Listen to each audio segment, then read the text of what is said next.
Okay, so this is another book review. I read Split Second by David Baldacci again. And well, it was totally fiction, completely fiction, so yeah, it's I guess unlike a lot of other books I've covered, and I guess the author is whatever it says, multiple times New York Times bestseller, multiple. So obviously David Baldacci, I don't know really much about it, but he must be successful or good. They talk about the www.wishyouwellfoundation.org, so I don't know, just to find out more about whatever. So this was actually a pretty good story because well, it was about Secret Service, like presidential Secret Service agents, bodyguards, and FBI witness protection program lawyers, and well, the main characters were Sean King and Michelle Maxwell, I believe.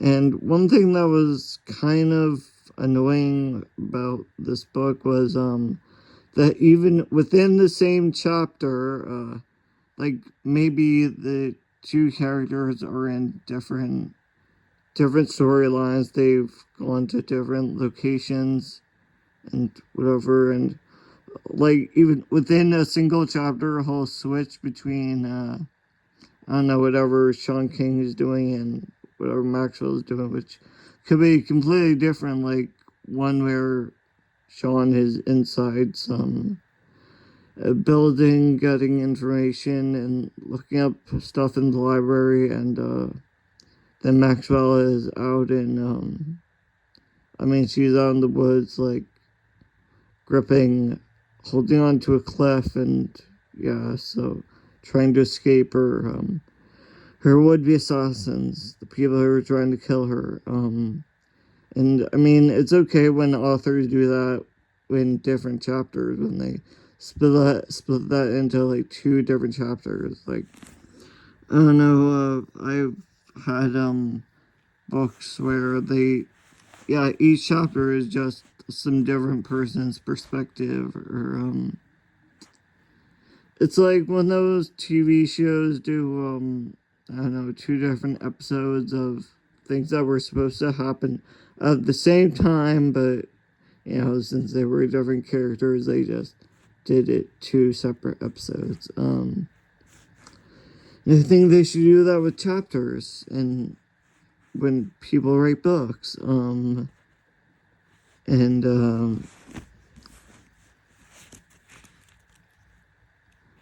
I guess it did involve the assassination of a presidential figure who, he was third party, I'm pretty sure, so, like, it was a party that was not, he definitely was not gonna win, I don't think.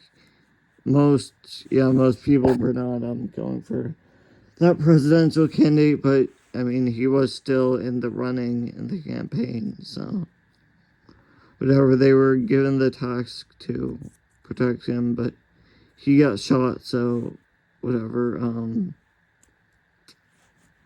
think this book, which is, I don't know, like some 400 pages, whatever, it's like 460 or 70 pages. So, yeah, it did take a while. I think it took me about like 4 weeks, and one of those weeks was out in, when I was traveling with my family in California, so I left this book home at that time because the cover was already starting to fall apart, so I thought bringing it on the plane would make it probably completely rip the cover off, tear it even further. let's see what else happened. Yeah, at the ending, I guess it was about the investigation of a crime scene or like a mystery, one of those unsolved FBI cases.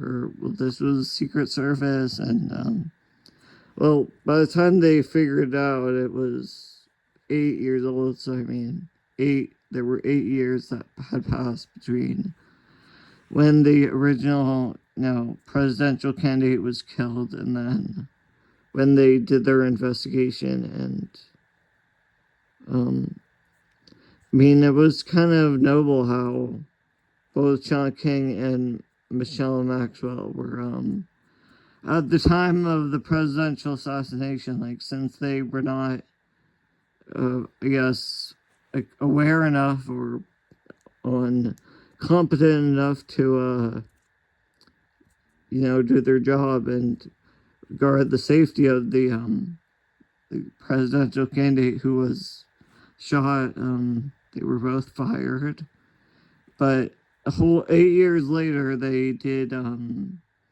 do a lot of investigation, which obviously they put a lot of effort into that. Or well, these are fictional characters, so I don't know how much effort it was, but I don't know if does that really happen in real life. I wonder. The whole time I was wondering, do things like this actually happen in real life ever? Like, I mean, at the end when there was the mastermind behind the assassination, the criminal who did all the lying and whatever, tricking people, he revealed a big, whatever, in the abandoned hotel, the hotel where the assassination did take place, but since it was 8 years later, like, the hotel wasn't open anymore. There was just an abandoned building. And at the end, he tied up Michelle and Sean King, the Secret Service agents who were trying to, arrest him or bring him to justice, and the mystery.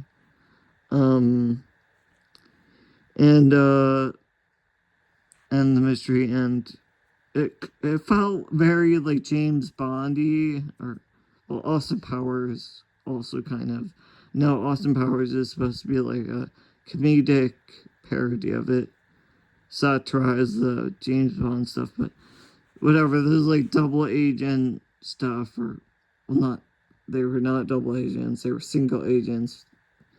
But yeah, so not really espionage, but they're not trying to pretend to be someone they're not, but whatever, they were trying to do their job of solving the mystery of the case. Was 8 years old at that point, so what do they try to, I guess, people in the legal institutions, do they do that?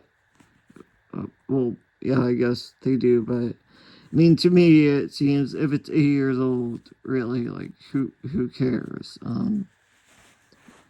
Maybe the families of the victim, but sorry, 8 years old seems like I wouldn't give much thought anymore. Like, I'm pretty sure that there's the indigenous culture in the Amazon where their whole language is built around citing how you came across knowledge. So, did you see it with your own eyes? Do you know it? Or, like, did your father know him? They said, if something happened before you were born, then you can just use your father as the citation, the authority of how you know the stuff. And, well, if it happened before your father was born, then who cares?